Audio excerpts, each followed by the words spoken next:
YouTube, good morning. What's the conversation today?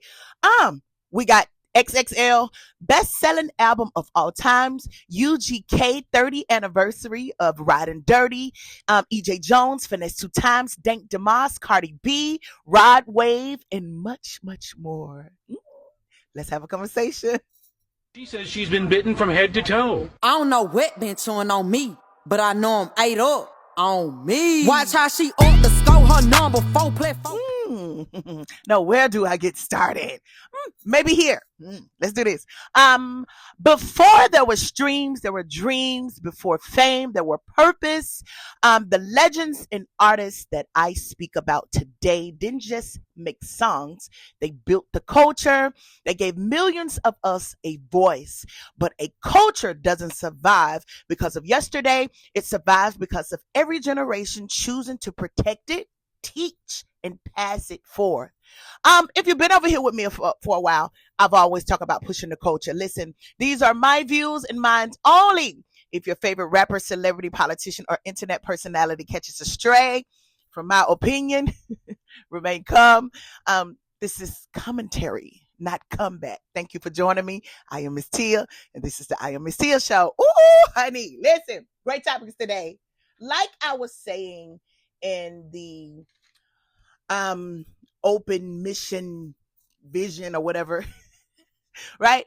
I was just talking about my love for hip hop. If you're new here, thank you to the new subscribers. I always talk about my love for hip hop, my love for music, period. If you've never heard the story, my dad was a DJ, so this is where I think I contain my love for music, watching him DJ, watching him move the crowd with this gift of learning how to play music and what to play. I was thinking about this morning. I was like, I remember when I was a little girl, my mother and father always was kind of like entertainers. They always was the people that threw the party. So our home was always packed with people.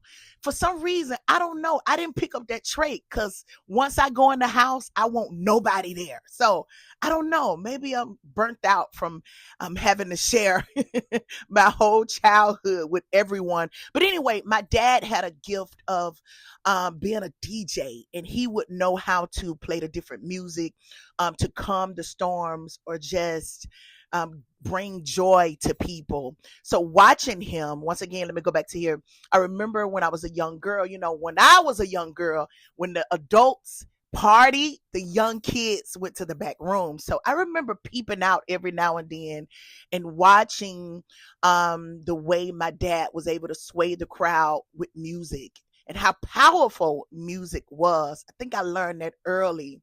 My daddy had a gift of that.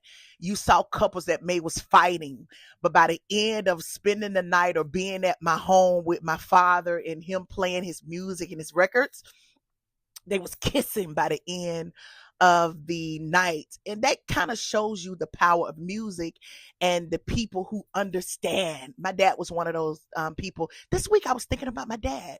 Rest in peace. I'm going to go before I start crying, because I get sensitive. I was a dad girl, so I get to crying. Okay, I'm real south too. But thank you for tuning in to the show. If you haven't subscribed or hit the like button by now, please do that. Like I said, I'm gonna get into it. I don't have all day. First topic, right? XXL put out this. I don't know, maybe I'm late, but I seen it. XXL put out the best selling albums of all times, which I thought was dope. It was a big list. I can't talk about them all. I'm just going to do the top 10. Is that okay? Right? You can go and find out and find the others that's on the list. And there was a lot of artists on the list. I'm just doing the top 10. Top 10, 10, Nelly, right? Country Grammar, 10 million units. Listen, when Nelly came on the scene, it was crazy. We never seen St. Louis like that. I think St. Louis was kind of like in the soul era, right? R&B. But to see St. Louis rapping like Nelly did it, this is like Nelly did it, right? Crazy, right? He gave us all that country grammar. Oh, we've never seen it. The right? 10 million. A lot of people don't realize Nelly was big. I'm talking about he was big. I think Jay-Z had a line in one of his songs like the only people moving units is me, country, Gammon. He was talking about Eminem, Nelly, and him at the time. You can go and catch that line. It's some hair. It's hair. It's in my mouth. I'm sorry. It's in my mouth. There you go. Ah! Okay, I'm sorry. The fuck. Okay. I'm sorry. I can cut that out, but it's wrong. I'm just gonna give it to you. Number 9. Shout out to Nelly. Nelly was crazy. Nelly had all those. I am getting so high out, right? Nelly was big. Y'all need to give Nelly his moment. Nelly was big. Who we had? Number 9. I'm gonna go fast. Tupac's greatest hits, right? 1998, 10 million units. Tupac greatest hits. That's just the greatest hits album. 1998, crazy. Number 8, Lauryn Hill, Miseducation. This is XXL numbers. This is not my thing because all of these people kind of sold 10 to 11 units, but this is the way they chose to put them in the categories and the numbers. Lauryn Hill, Miseducation, right? We was just having a Lauryn Hill moment. We just saw what Lauryn Hill was in her time, right? BET thing, right? And Lauryn Hill was everything. Number 7, Tupac, All Eyes on Me. Crazy. I won't deny it, right? 1996, Tupac was crazy. 10 million units. They got it on number 7. Number 6, MC Hammer, Please Hammer Don't Hurt Him. Crazy. If you was around during the Hammer moment, 1990, I had the pants. I think I talked about that on one of my old shows. Hammer was everything. You crazy. You remember when the comedian was talking crazy about Hammer and Outkast, Big Boy, and Dre was like, nigga, Hammer beat your ass.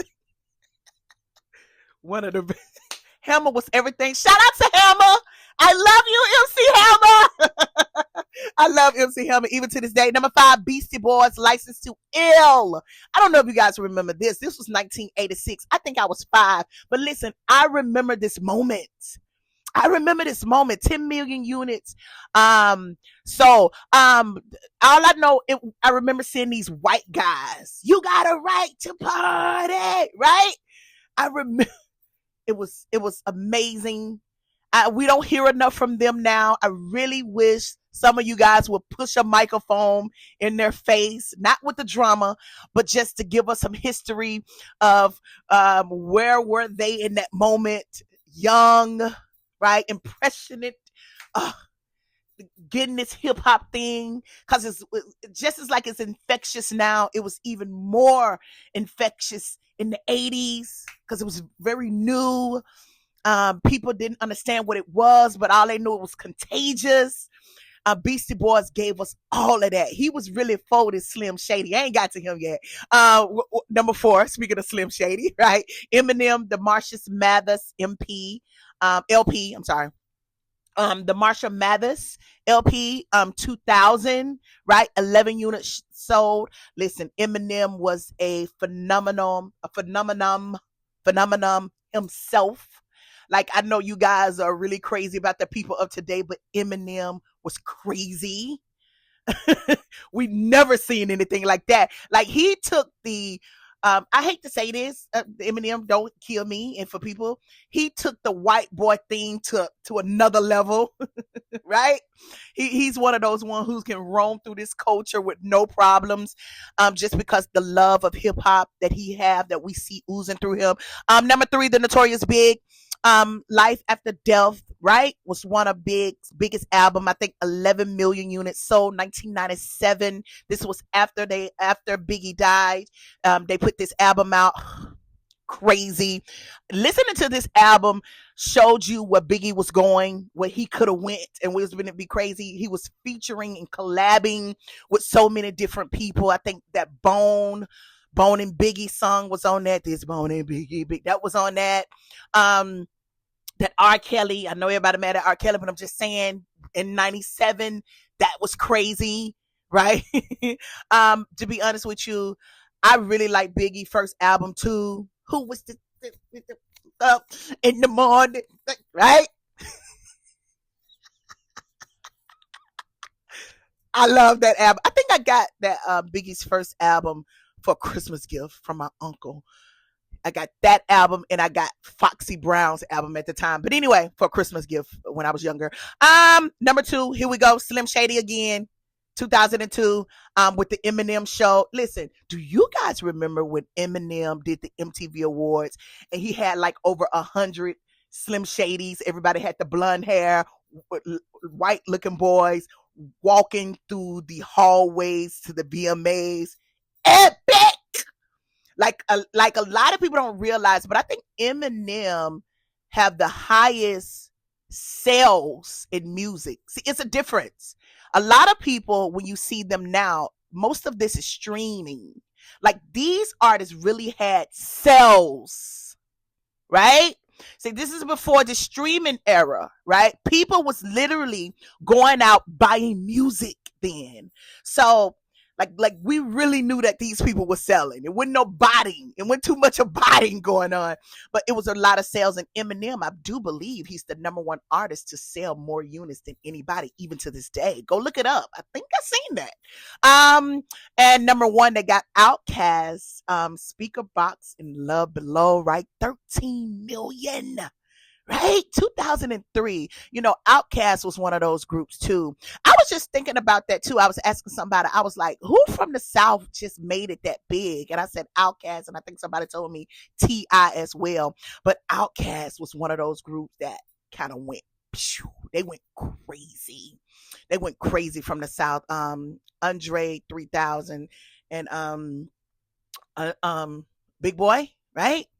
Crazy. So listen, that's XXL top albums of all times. Listen, sometimes XXL make me nervous with their thought process, but lately I'm understanding XXL. I'm getting it. I'm kind of getting it. I really like it. Who do we got next? UGK, huh? What you think? UGK 30th anniversary album, Ridin Dirty, celebrating it. I don't know if you guys watch this. Thank God to the internet, okay?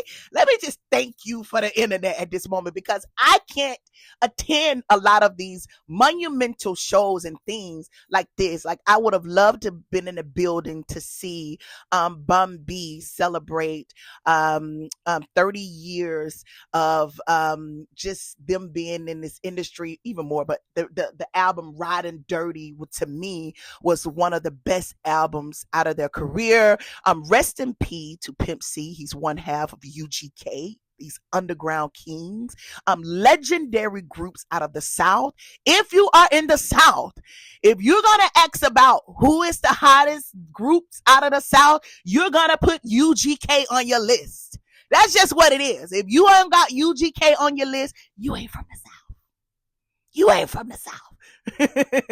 You're gonna have UGK and 8 Ball of MJG at least. If you don't have them on your list, I don't know who you are. You're not from here. But anyway, Bun B had brought out all the stars in Houston, right, to help him celebrate this monumental moment. Like, again, rest in peace to Pimp C. What was this? 1996, right? A lot of people don't realize, but UGK had 6 studio albums. Great, right? Started in 1992. Too Hard to Swallow, Super Tight, Ridin Dirty, Dirty Money, Underground Kings, UGK for Life was I'm proud of the projects that they put out to be a stair-stepping moments for the South and for the culture, right? They really gave the South a voice and another look of what goes on in our neighborhood, even though a lot of us go through pretty much the same thing. But to hear these guys out of Port Arthur, Texas, right? And I love that about UGK, because they made sure they constantly told you they was out of Port Arthur, right? Texas, right? But they repped all of that. Dallas, Houston, all of that the same. Shout out to UGK. One of the biggest songs to me, y'all remember One Day, right? One day you here and you're gone. Right? And I think I saw on the video that they performed that, right? Amazing. Mr. 3-2, I think he passed. He was on that feature. Amazing. And then, you know, Pimp C, my man Bobo just lost his baby in a house, right? Listen, if you haven't seen, go over to Boss Talk. Shout out to Boss Talk. I really like Boss Talk. It's a Houston podcast. And they had Bobo on the podcast talking about how, yes, it was true that he lost his son in a house fire, and Pimp C just being a great MC, knowing how to translate that over to his music to help people who's going through losing people. Listen, the song was one of those songs back then because people was losing a lot of people, especially even where I'm from. I was losing a lot of my friends, people you grew up in the neighborhood. So to hear that song, it really touched you. I'm telling you, UGK was a pocket full of stones. I got a pocket full of stones, right? Ooh. Did we know what they was talking about then? I don't know, but we loved it, right? I'm on the block with everybody else, right? I'm seeing the dude, with the dudes, I'm seeing them. Diamonds up against the wood, right? Big Pimp and Jay-Z, right? Went real big, very commercial. And a lot of other songs. I was listening to another song today, High Life. Remember that one? High Life, living that high life. What? I get excited. That's my childhood. Do you remember? And I got to get out of this. Shout out to UGK. Shout out to UGK. But listen, do you remember when Pimp C told everybody that Atlanta was? Pimp C was kind of the first one to tell us that the industry was kind of gay. Pimp was one of those artists, no filter. He was telling you the truth. So when he spoke, you listened because he was telling truth. Shout out to Pimp. And did you guys see David Banner, right? One of the highlights of the show, watching David Banner come out to do his hit single Like a Pimp, featuring UGK, came out. First of all, when are we going to give David Banner his flowers?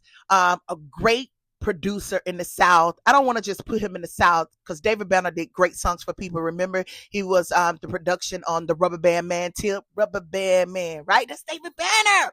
Tip Drill, Nelly, right? Tip Drill, right? And Thug Holiday, and much more, even things off his album.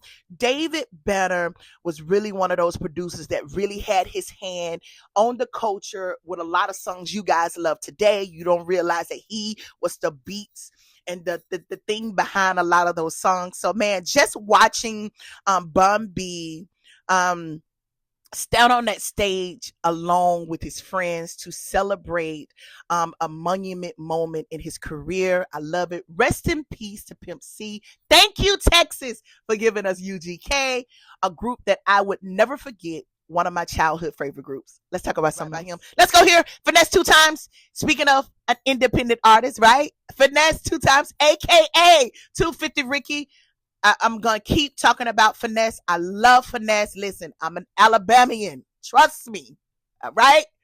I'm going to get in trouble for this. But the whole goal is about music and what I feel that can push the culture, right? So recently, the reason why I'm talking about this, because I've already talked about Finesse and I told you what I think Finesse is a great artist. But recently I seen he was talking about how he don't have support. But I was going to say this. What's Finesse changing his name? He's considered an independent artist now. Independent artist does not have support from the industry. You're an independent artist. So of course you would not have the industry, the people of the industry to push you, right?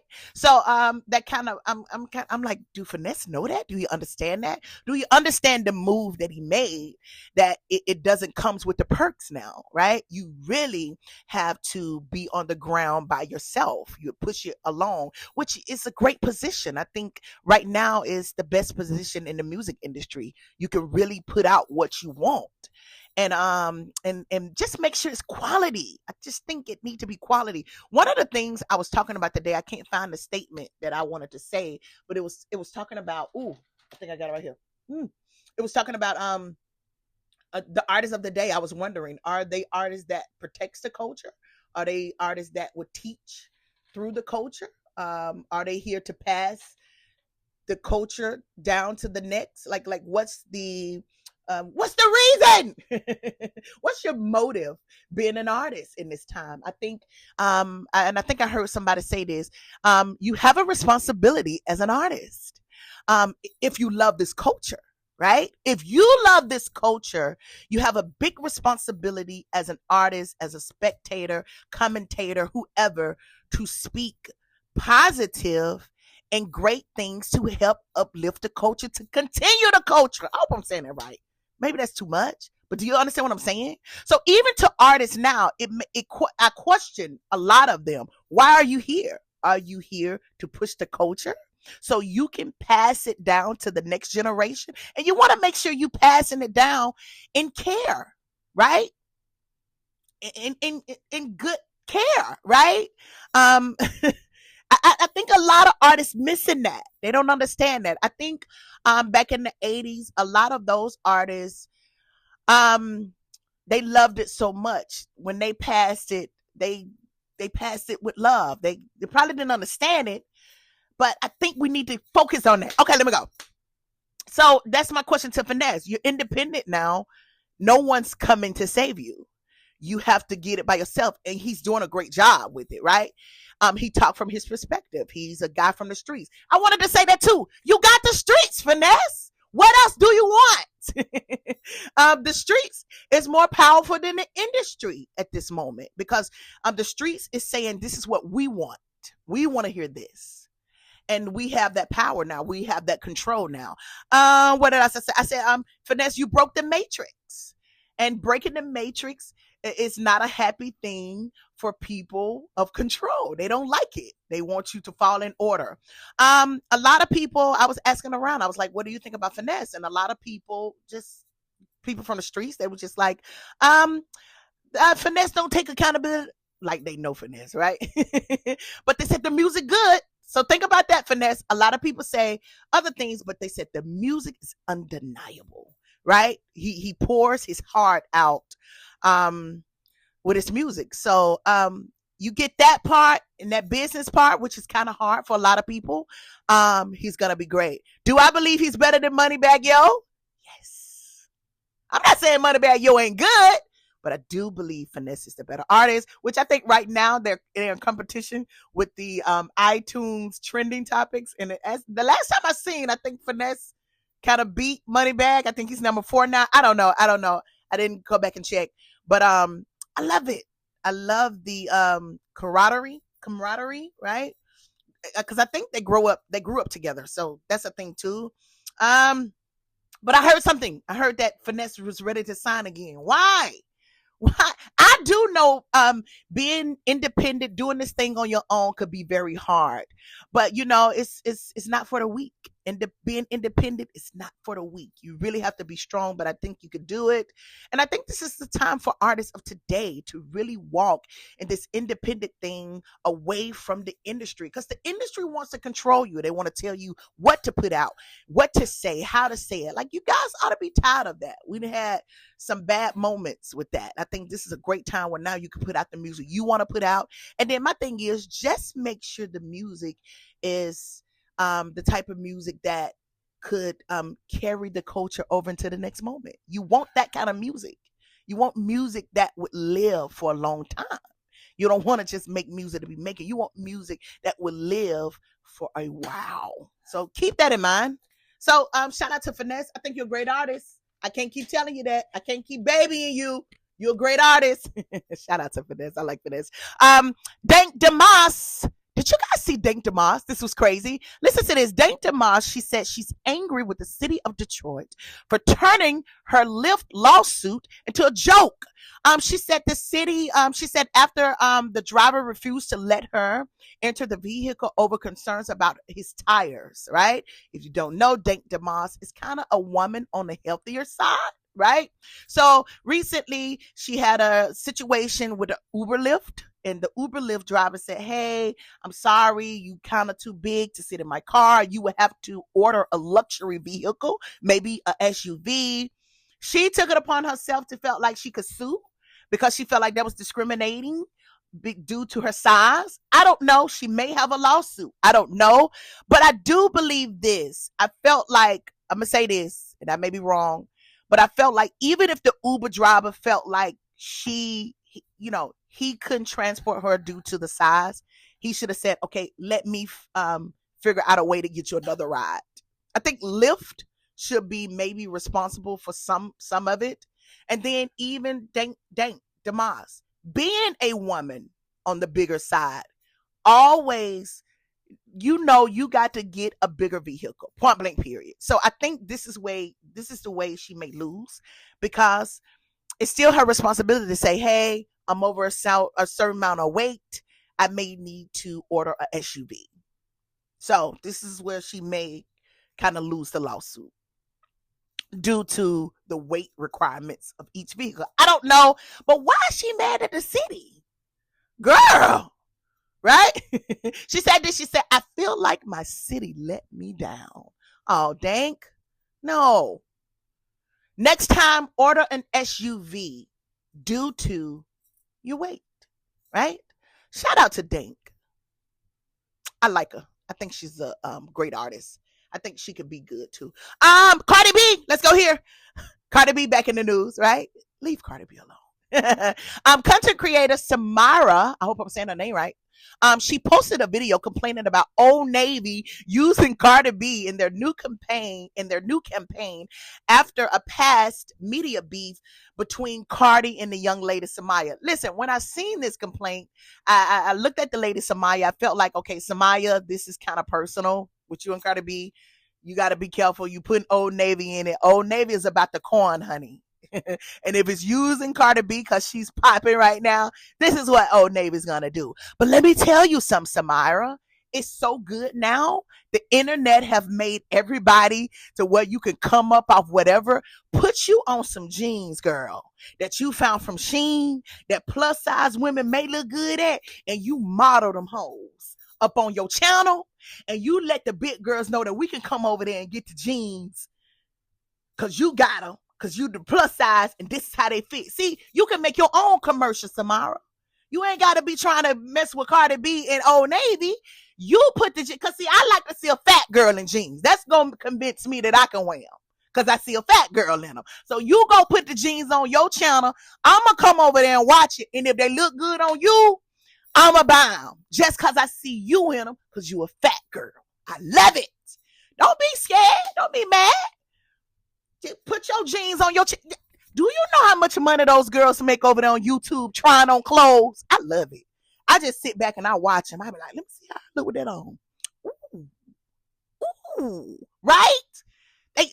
It's so great now. You can capitalize on that. So at this point, if you ain't doing that, Samara, and I hope I'm saying your name right, you got some personal with Cardi B. She don't know you.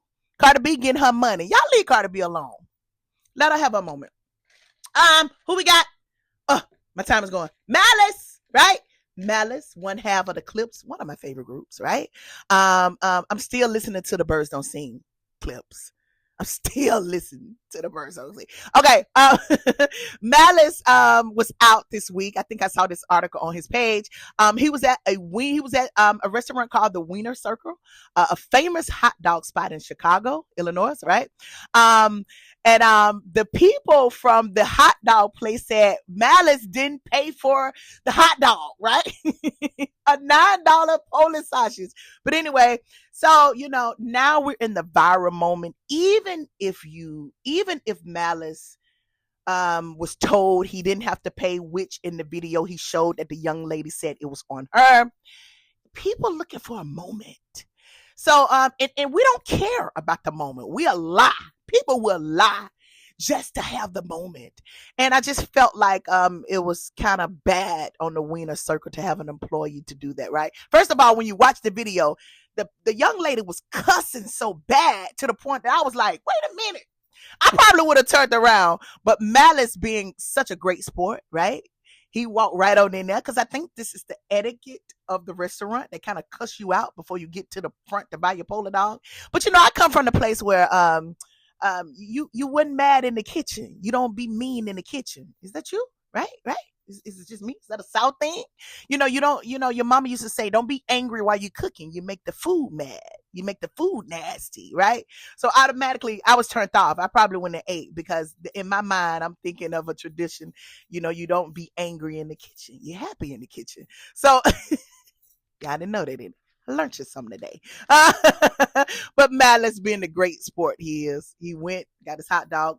He said it was the best polar dog he had. But anyway, he had to come out and show evidence that the young lady was fabricating stories.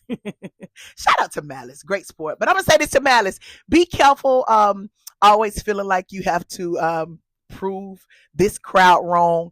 This crowd get off on just the attention. So sometimes it's not worth getting it.